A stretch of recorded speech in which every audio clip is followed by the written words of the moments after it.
Welcome to another video in the series using QGIS or QGIS for building custom marine charts. Now in this video, we'll focus on how to export the IPHC, that is the International Pacific Halibut Council, halibut surveys. And this is where they go out on the water, they have hook sets, and then they catalog the fish that they catch. They catalog them in two different sizes, the ones that are less than 32 inch, ones greater than 32 inch, even male and female halibut are cataloged. Additionally, they also keep track of other species that are hooked, such as skates. And then they provide this data on their website, and it's all publicly available and can be downloaded and imported into QGIS as an overlay, as you see in this map canvas. Now, why is this important? Well, it helps you visualize halibut density so that you can take a more scientific approach to the way that you fish or where you fish for halibut. And this isn't anecdotal fishing data, but rather it's structured scientific sampling. This helps you identify strategic fishing zones based on real sampling density and ultimately help you be more strategic with where you halibut fish. And this is important because we have limited time out there when we're fishing, and we don't want to spend time in areas that are not going to be productive or where there are going to be low populations of halibut.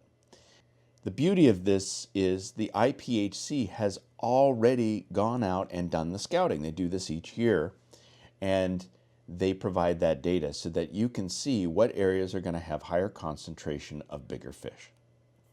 Now, this is a slightly more advanced topic, so if you've not worked with QGIS and worked through some of the other marine layers that I've covered in some of my other videos, I would suggest watching those first to get a better understanding on how to leverage this powerful GIS tool. Additionally, you can watch my seminar presentation at the Saltwater Sport Fishing Show that's posted on my channel to get an idea of how this data can be leveraged in QGIS. Okay, so let's get into the tutorial. How do we do this? Well, first you need to go to the IPHC website, and you want to go to the following URL. Now I'll put this URL in the video description so you can easily just copy and paste this URL into your web browser. Now once you're here, you'll want to select the date range. And you could just move the slider over to change the filter for the entire date range. And this will take a few seconds to run the new query. Next, you'll want to select the IPHC regulatory area. Now I'm in the Northwest, so you'll see that this corresponds to regulatory area 2A on the map. So I'll deselect all, then select specifically 2A, and then click apply. Now this will take a few seconds to run this new query. Now we get to the fun part and export this. Scroll down, and you'll see this little arrow symbol. If you hover over it, you'll see the description as choose a format to download. We'll click on that, then click on crosstab. Now you'll get a dialog box that appears where you can select the specific sheet. We want to scroll down to Set and Pacific Halibut Data. Now the format. I used to use CSV format. This is just raw text separated by either a comma or tab. But recently I've been finding that sometimes the data gets corrupted when selecting this format and doing a large export. I haven't spent a lot of time to get to the root cause of this or to reach out to this on them. That's on my to-do list. But in the meantime, the easiest is just to export it as an Excel spreadsheet. And even if you don't have Excel, you can use an open source spreadsheet program like LibreOffice or OpenOffice to open the file, and then you'll need to convert it into a CSV file so QGIS can import it. But I found this method to be the most reliable with the current tool set. So once you select the sheet and the format is Excel, then click download. Now once downloaded, you'll need to open this file up in your spreadsheet program, such as Excel, OpenOffice, or Libra. And then you'll need to export it as a CSV file.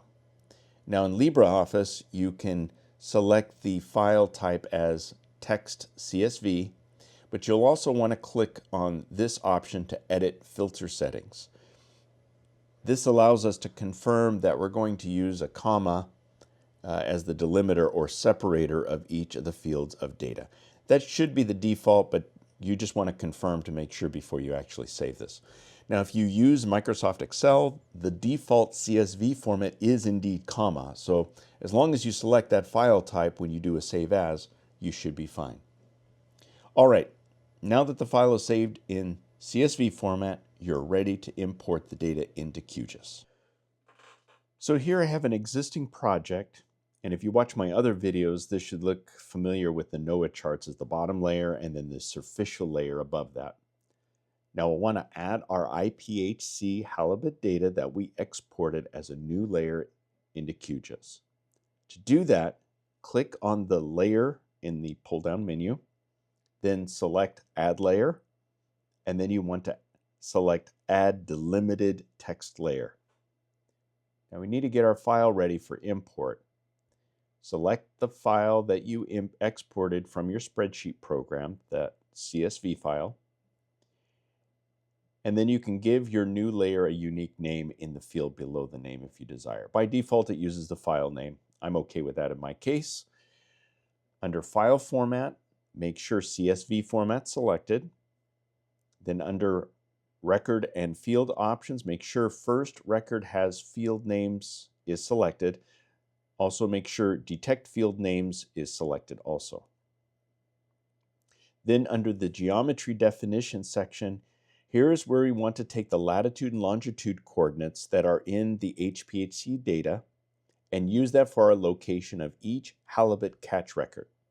Now the IPHC, they provide the latitude and longitude for the grid, but they also provide the midpoint of the area fished. So we want to change what's selected. Now QGIS is smart enough to figure out that there was some latitude and longitude data in the spreadsheet, but it automatically picked the first one, which is the beginning point of the grid. What we want to do is change it to the mid longitude for our X field and then mid latitude for our Y field. Next, confirm that the CRS, the datum, is correct. In this case, WGS 84. And then now under our layer settings, make sure you enable Use Spatial Index and Use Subset Index. Now what this does is it basically takes your spreadsheet that you're importing and turns it into a database that can be used. And a little later I'll show you how this is leveraged and how you can filter and search for content that's displayed. Now at the very bottom you'll see a sample of the data in the fields and how QGIS is labeling the data. You can even change the data types here, but the defaults should be good. So just click the Add button on the bottom and it will import this data as a new layer. Now you're going to see dots on the map as an overlay, assuming your map is in the area of the IPHC grid. And each one of those dots represent a sampling. Now we want to change the way the data is presented so it's more useful. And what we want is the halibut samples to be presented in a way to easily and quickly see if that area is producing larger fish each year, or is that general area not a good location, not having a good concentration of fish. So to do this, let's change some of the display properties of our newly imported layer. Select the new layer in the layer pane on the left. Right mouse click and select Properties. On the left, select Symbology. We want to change our single symbol to Point Displacement. Then under Renderer, select Graduated. Let's change our center symbol. Now this is the symbol that will show up in the mid-latitude longitude point that we selected earlier. All I want is a small dot, just so I have the midpoint displayed on my map, but I don't want it to distract from my halibut dots that I'll have on the display. So we can set the size to be very small. So you can use the little arrow keys here to adjust it down to 1 millimeter, which should be more than adequate. Next, go back to Symbology and select Renderer Settings. Here is where we select what halibut data we want displayed. So under the Value field, click on that, and in the pull-down menu of data, you'll see the over 32 halibut count, the O32. This is the over 32-inch halibut that were counted during the given survey year. The U32 would be under 32-inch halibut. But we're looking for the bigger ones, so that's what I care about. So I select the over 32 halibut count. Next, we want to classify our numbers so that they're graduated. That is, they get displayed as different dot colors and intensity depending on how hot that area is for halibut numbers. Deeper, darker red, more numbers. White, nothing, right? Well, you can define the number of classes or bucket ranges you want to create, but 5 should be decent. So you can go back and change this later if you want more granular classes. But let's just start with 5 so you get an understanding of what this does. Now, there is a button on the left, Classify, that kind of does an automatic classification of the range of halibut numbers. So go ahead and click on that. Okay, so now you'll see it created 5 classes of halibut numbers or buckets, with 0 being the smaller bucket represented by a white dot. The more halibut, the darker the red, as we talked about. Of course, you can change all this. This is the only thing I'm going to change here is the range of each bucket. I like to have the first one, of course, 0, so that way it's very obvious if a spot each year is getting nothing. And then I know I don't want to waste my time in that area. Then the second class, I set it to something like 1 to 4, and then 4 to 7 for the next bucket, 7 to 10. And then finally the top one, I go 11 to the top number. Now the 258 is the max number that it found in the database in one of the many locations. So we'll just leave that as the higher bound number. Now select OK. All right, now we want to have each dot show a label. And for the label next to each dot, let's have the number of halibut that were sampled next to it. So under Label Attributes, select the O32 halibut count. And then the last thing to take a note of is the placement method. Now the default is ring, which we can change this later if you want to change the format to be different. But for the first part of this example, let's keep it in ring format for right now, and then we'll take each year and that will put it in a dot around, in a circular pattern around the midpoint. Press OK. And now we can see each of the IPHC Halibut Survey locations with a small black dot as the midpoint, and then each of these dots represents a survey and what the halibut count was for each of those. Now, if you recall, I said you can change the way each dot is placed on the map. If you like the ring format, by all means use it. I like the grid format. So selecting the layer, again in the layer pane, we can right mouse click, select properties, then under symbology and placement methods, select grid and then OK.